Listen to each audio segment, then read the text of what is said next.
जय श्रीराम मित्रांनो, मी तुमचा मित्र संकेत. तर काय म्हणता, सगळे मजेत? ही पण एकदम मजेत. तर न्यूज पाहता पाहता एक न्यूज आता सध्याच्या याच्यामध्ये खूप जास्त चालून झाली. आता तुम्हाला विचार आला असेल ते कोणती न्यूज? सोनम वांगचू नाव ऐकलं का तुम्ही कधी? मला नाही वाटत तुम्ही ऐकलं असेल म्हणून. जरी तुम्ही नाव नाही ऐकलं ना, पण त्या माणसाची कीर्ती तुम्ही नक्की ऐकली असेल. आता सोनम वांगचू कोण आहे, कुठची आहे, मलाही बरोबर माहीत नव्हतं. पण 2-3 दिवस झालं त्यांच्या न्यूज पाहून राहिलो तर माहीत पडलं का ते साधारण माणूस नाही. आपण जसे साधारण आहे आणि फक्त स्वतःसाठी जगतो ना, ते तसे नाही.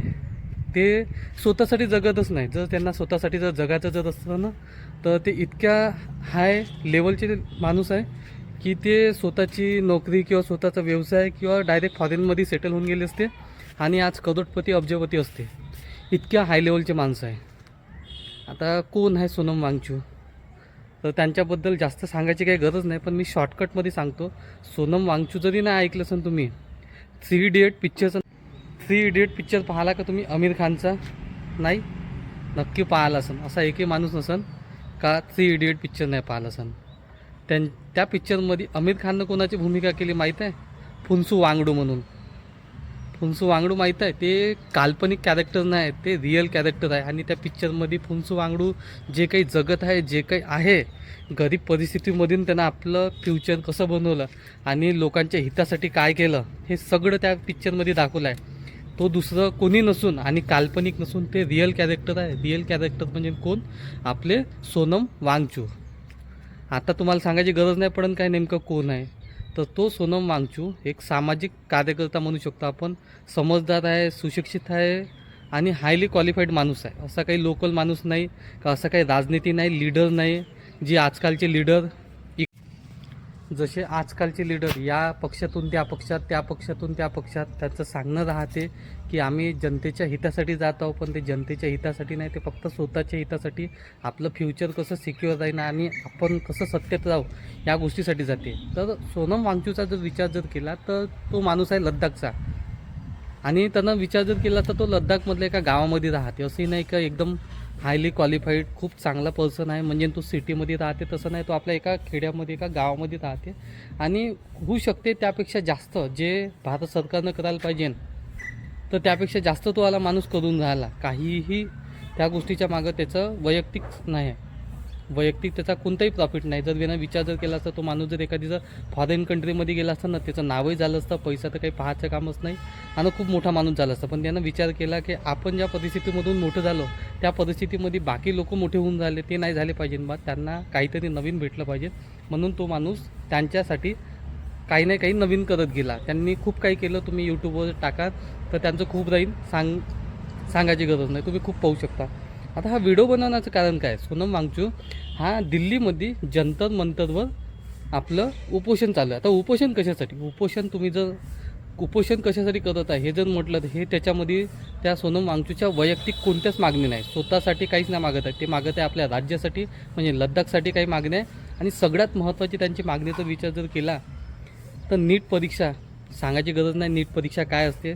मला असं वाटते की आज 100 स्टुडंटमधून 70 ते 80% स्टुडंट नीट परीक्षा देते. नीट परीक्षेचं काय झालं, काही दिवसाच्या अगोदर नीटचा पेपर झाला. नीटच्या परीक्षेसाठी काही पोरं ज्यांना जेन्युअन खरंच MBBS बनायचं आहे, त्या नीट क्रॅक करायसाठी 5-5 वर्षे ते वाले पोरं अभ्यास करून राहिले. अभ्यास करू लंबे होऊन गेले, काही मेंटली पागल होऊन गेले, तर ते नीटचा अभ्यास सोडून नाही राहिले. ते करता आता काही दिवसाच्या अगोदर नीटचा पेपर झाला लीक.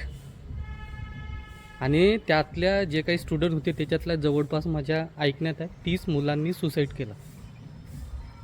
आता विचार करा, हे जे 30 मुलांना सुसाईड केलं, हे सुसाईड होण्याचं कारण काय? कारण एकच आहे, तो नीटचा पेपर लीक झाला आणि त्यांची कॅपॅसिटी संपली होती. त्यांचा हा शेवटचा अटेम्प्ट होता असं समजा की आता याच्यानंतर ते नाही करू शकत होते स्ट्रगल. मी असं नाही म्हणत की ते 30 पोरं डॉक्टर बनले असते, पण त्यांनी एवढी मेहनत केली होती खूप जास्त. जर ते सिरियस जर नसते त्या नीटच्या पेपरसाठी तर त्यांनी म्हटलं असं जाऊ दे, अजून नेक्स्ट टाईम देऊ. पण ते एवढे सिरियस होते की ते नीटच्या पेपरमध्ये स्वतःला त्यांनी आपलं झुकून दिलं होतं. आणि त्या गोष्टीमुळं नीटचा पेपर जेव्हा लीक झाला ना, ते मनातून एवढे तुटून गेले की त्या 30 पोरांनी सुसाईड करून टाकलं. आता विचार करा, नीटचा एवढा सिक्युअर पेपर का जो बरोबर नाही राहू शकत, त्यांचे मागणे त्यांचं म्हणणं आहे की जर नीटचा पेपर सिक्युअर नाही राहत, नीटचा पेपर फुटत आहे, तर तुम्ही विचार करा याच्या अगोदर फुटला नसेल का? एवढंच आहे का याच्या अगोदर माहीत नाही पडलं म्हणून तो फुटला, म्हणून फायनल नाही झालं. यावेळेस माहीत पडलं म्हणून तो फुटला. म्हणून आज नीटचा पेपर जेव्हा लीक झाला ना, लीक जेव्हा होते ना, तेव्हा ज्या मुलांची लेवल नसते MBBS किंवा डॉक्टर बनायची, ते सुद्धा मुलं त्या लीक पेपरमधून पैसे भरून डॉक्टर बनवून झाले. आणि अशा चुकीचे डॉक्टर जर आपल्या या देशात जर बनले, तर उद्या चांगला एखादी जिवंत राहणाऱ्या माणसाला ते मारू शकते. ते नाही झालं पाहिजे. म्हणून सोनम वांगचूक तिथं उपोषणावर बसले आणि त्यांनी सांगितलं की नीटचा पेपर लीक होण्याच्या मागचा कोण जाऊ शकते. ज्या माणसाला त्या डिपार्टमेंटचा हेड बनवला, जसं आपण जर मुख्यमंत्री बनवला तर राज्यात काही झालं तर पहिलं आपण मुख्यमंत्र्याला बनवू. शिक्षण क्षेत्रामध्ये जर काही झालं तर आपण शिक्षण मंत्र्याला म्हणू. फायनान्समध्ये म्हणजे आपल्या अर्थक्षेत्रात जर काही झालं तर आपण फायनान्स मिनिस्टरला म्हणू. तर तसंच केंद्रीय मंत्री जे आहे, प्रधान असं काहीतरी नाव आहे त्यांचं, तर त्यांचा राजीनामा मागितला आणि त्यांच्यावर कारवाई करायचं सांगितलं. पण शेवटी तो सत्तेतला माणूस, BJPचा माणूस, भारतीय जनता पार्टीचा माणूस, त्यांच्यावर नाही कारवाई करायला तयार आहे, नाही त्यांचा राजीनामा घ्यायला तयार आहे आणि नाही या गोष्टीवर काही बदल करायला तयार. तुम्ही विचार करा, नाही तुमचा नीटचा पेपर सुरक्षित जे आज देशामध्ये डॉक्टर घडवत आहे, नाही तुमचा TETचा पेपर जे आज देशामध्ये शिक्षक घडवत आहे. तुम्ही हा विचार केला का कधी की खरंच तुमचं जे इलेक्शन आहे हे सिक्युअर असेल म्हणून? हे जसे फुटत आहे ना नीटचा पेपर किंवा TETचा पेपर किंवा आणखी पेपर, सेम तुमचं आहे ना इलेक्शनमध्ये पण तेच होऊन राहिलं. जे तुम्हाला दिसून नाही राहिलं, हिडनमध्ये चालून राहिलं, कधीतरी दिसनच येणाऱ्या 5 वर्षात, 10 वर्षात, 20 वर्षात कधीतरी दिसत. हे जे सत्तेमध्ये जे लोक बसून आहे ना, हे असेच पेपर फोडून पास होऊन राहिले. हे जे दिसून राहिले, हे जे तुम्हाला आमदार, खासदार, मंत्री जनते बनताना दिसत आहे ना, हे तसेच बनवून राहिले.